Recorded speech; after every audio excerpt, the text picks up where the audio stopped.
జాలం వెను తిరిగి వస్తుంది కాలం రేపుగా మన పాపగా పుడుతుంది సరికొత్తగా నీవు నాకు తోడుగా నేను నీకు నీడగా ప్రతి రేయి తీయగా పిలుస్తోంది హాయిగా ఇలా ఉండిపోతే చాలుగా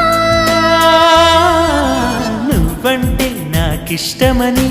అన్నది నా ప్రతి శ్వాస